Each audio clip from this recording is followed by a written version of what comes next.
Muchas gracias, Albertini.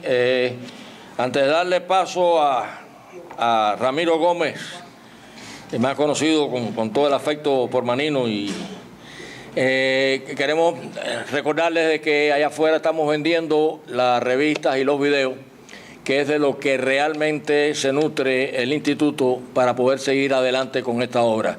Así que le pedimos que algunos de ustedes que puedan adquirir alguno de estos libros, pues algún video, pues con mucho gusto se lo verán. Y por supuesto ahora le voy a dar la palabra a Ramiro Gómez Barrueco, que no sé después cómo se la voy a poder quitar, pero de entrada se la voy a dar para que pueda hablar entonces. Ramiro, nuestro hermano Ramiro. Buenas noches. Yo sé que están estresados por el problema del tiempo, pero para que ustedes sean testigos, 15 minutos.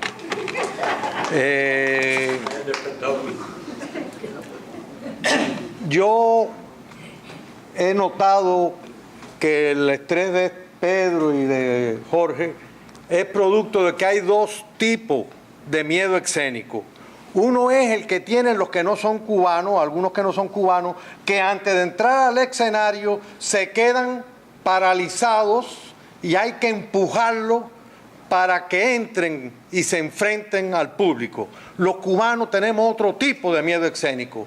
Los cubanos nos quedamos paralizados cuando vemos que tenemos que darle la espalda al público y tenemos que abandonar el escenario.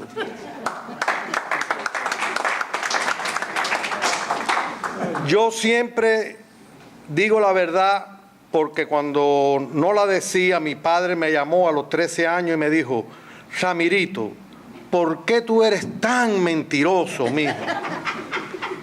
Y yo le dije: papi, me da pena decírtelo, tú no me vas a castigar. No, mijo, al revés, yo lo que quiero es resolver tu problema. Papi, el problema no tiene solución. ¿Por qué, mijo? Porque es genético. Yo vivía en la punta de una loma y al final de la loma, afortunadamente, vivía el mejor dentista de la ciudad, el doctor Giraudi, que también era choretó porque me cogió de roletazo, me sentó arriba de la mesa y me puso las muelas y los dientes otra vez en su lugar.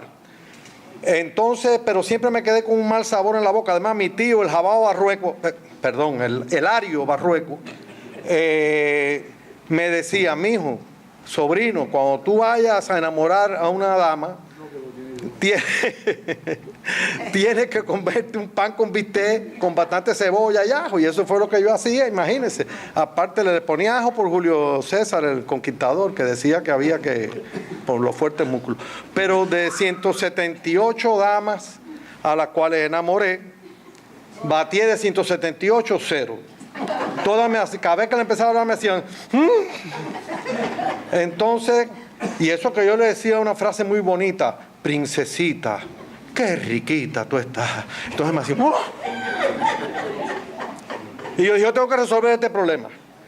Y como mi padre era más acaudalado de lo que ustedes piensan, fui a la chequera y en la penúltima página le saqué un cheque, lo firmé, le puse 6 dígitos. Y lo firmé porque yo sabía falsificar. La única firma que necesitaba falsificar era la de mi papá. Con esa ya resolví el problema. Y me presenté con el cheque de los 6 dígitos. Falsifiqué la firma porque hay quienes son sinvergüenza porque las circunstancias lo llevan a eso. Otros nacen sinvergüenza.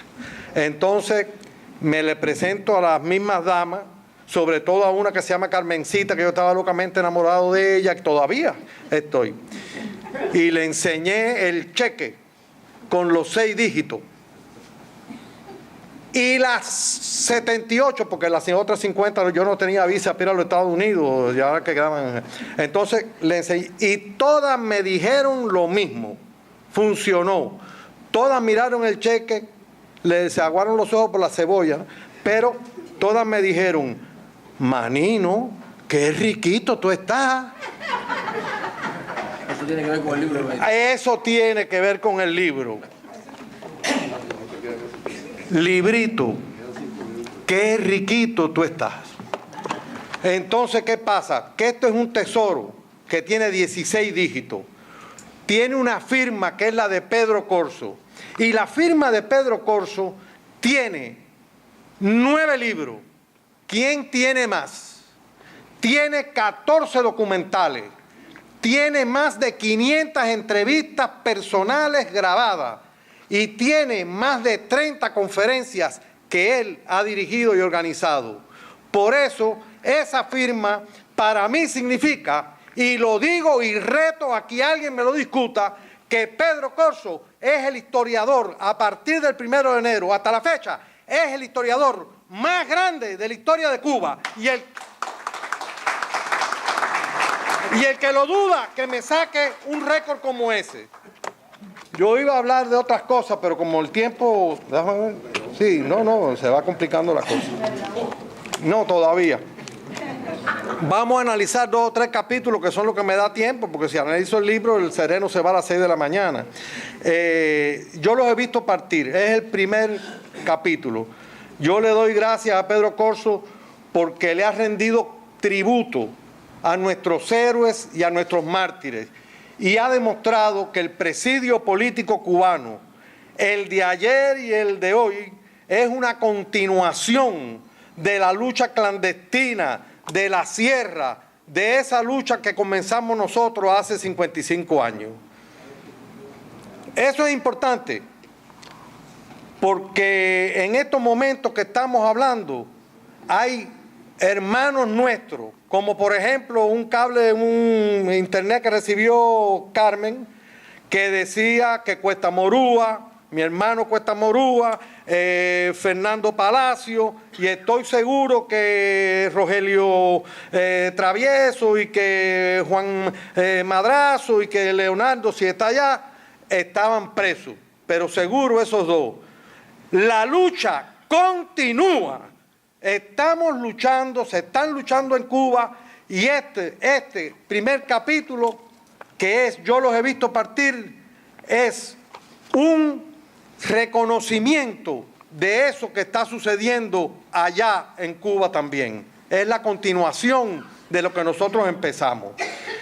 Aquí hay otro capítulo que se llama Apuntes sobre una insurrección contra la desesperanza.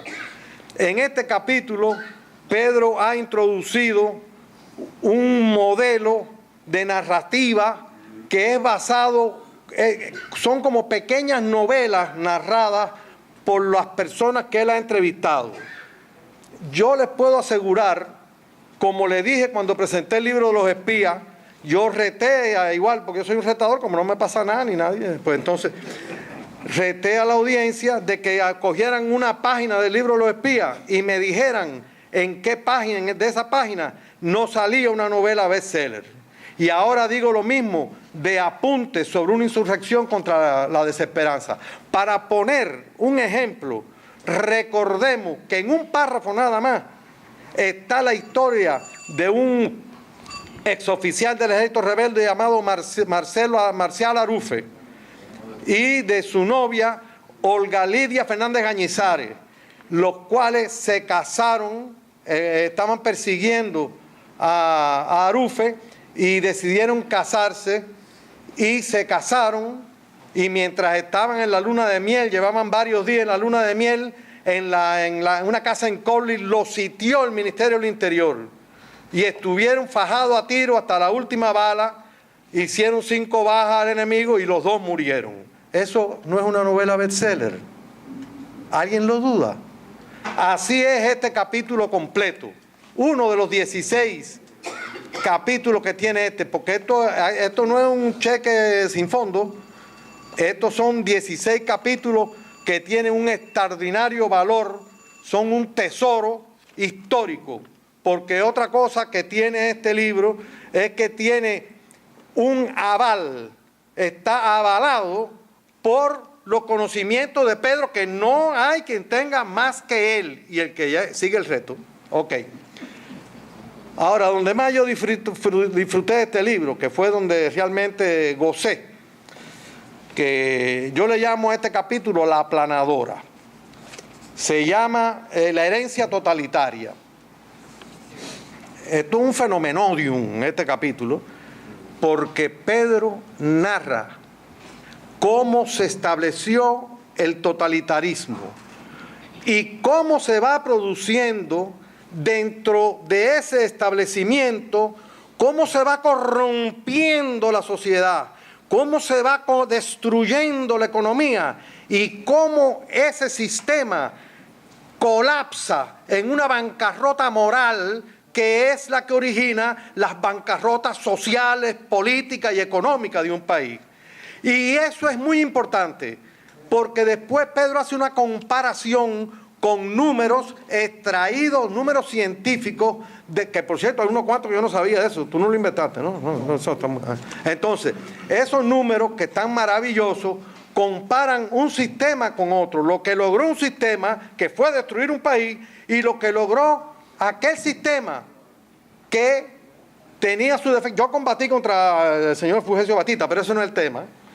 Había una vida institucional magnífica, etcétera, etcétera, pero eso tiene que leerse el capítulo para que lleguen a comprender. Pero lo más interesante que hay en este capítulo es sacar las conclusiones de cuál fue la causa de que un sistema fracasara y otro sistema triunfara.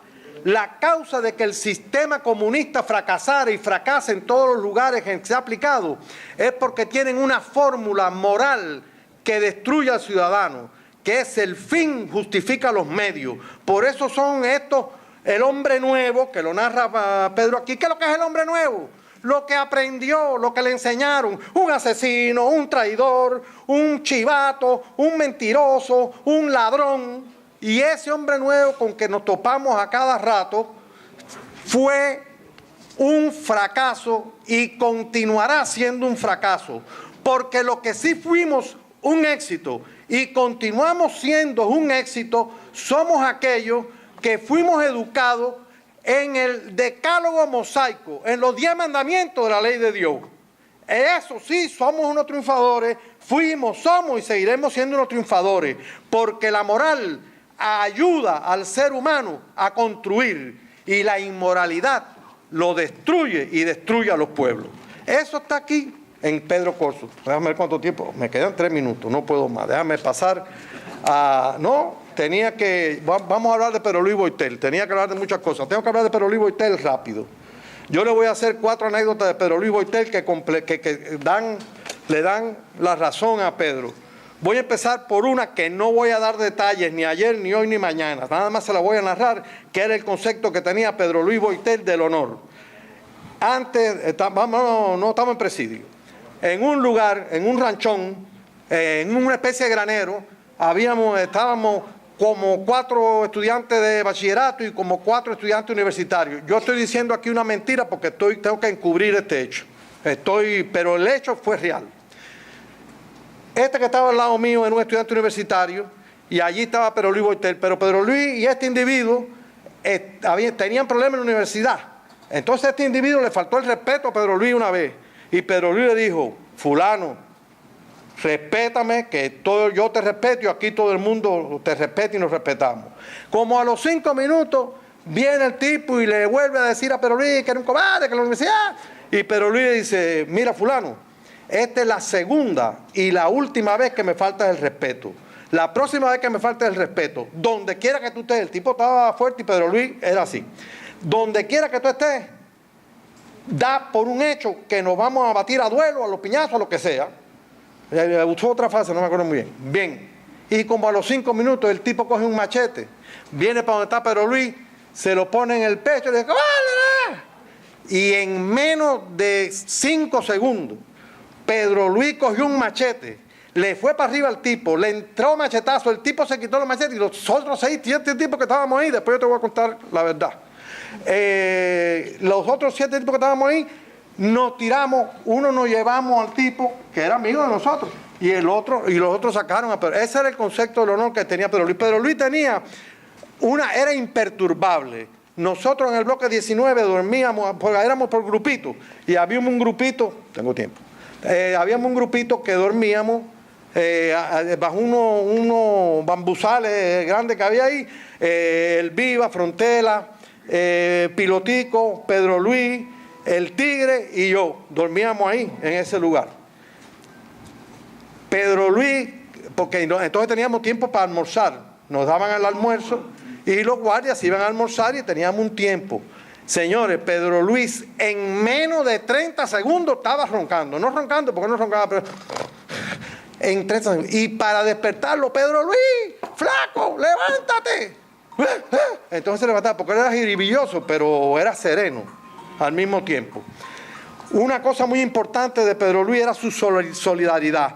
Cuando le empezaron en la primer paliza que dieron en el bloque 19, que se la dieron a un individuo y le daban golpe y lo tumbaban y le daban golpe y lo volvían a tumbar, un tipo que se llamaba el Chino, que medía 6 pies, 3 y pico, y entonces el tipo coge la bayoneta y le hace al compañero nuestro, ¡pa!, y le mete una pulgada de bayoneta en el hígado. Nosotros no sabíamos eso, pero bueno, y le dice, ahora te voy a atravesar el hígado.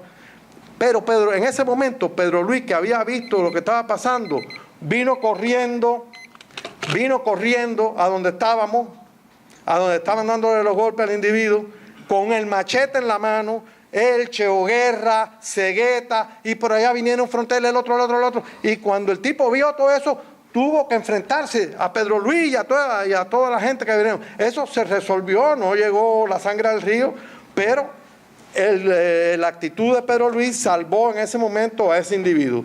Y por último, les voy a dar detalles. No, nada. Tengo sí, un minuto más. Si quieres terminar, termina, no importa. Bueno, okay. Sí. No, ya me voy a pasar un minuto.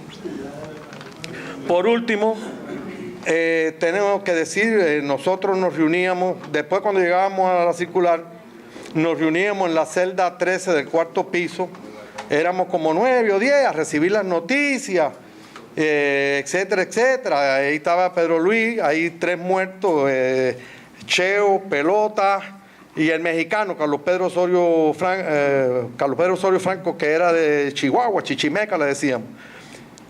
Y ahí discutíamos, pero Luis era de todo, el único que era verdaderamente católico práctico, 100% era Pedro Luis. Era un problema, él era problemático, pero era católico práctico. Entonces, nosotros, los demás éramos católicos, menos el Chichimeca, que era de eso de indígena, que Salcoal, no sé qué, una cosa así. Entonces, todos nosotros éramos católicos y todos nosotros éramos simpatizantes de los padres fundadores de los Estados Unidos. Pero todos, y yo era uno problemático, nos poníamos a decir cosas y a enfrentarnos, pues, con problemas con la iglesia, problemas con... Antes todos éramos católicos y todos queríamos eso. Pero nos expresábamos, y entonces Pedro Luis repitió esto varias veces, pero ese día me lo dedicó a mí la amonestación, y me dijo, chico, manino, no sea bruto. Esperen al final. No sea bruto. Tú no te das cuenta que tenemos que entrar, que en el Capitolio no vamos a poder entrar con un carné de patriota. En el Capitolio vamos a tener que entrar agitando una banderita norteamericana del lado derecho y un crucifijo en la mano izquierda. Y cuando entremos, que ya estemos adentro del Capitolio, entonces nos quitaremos la camisa y le enseñaremos la bandera cubana que llevamos en el corazón.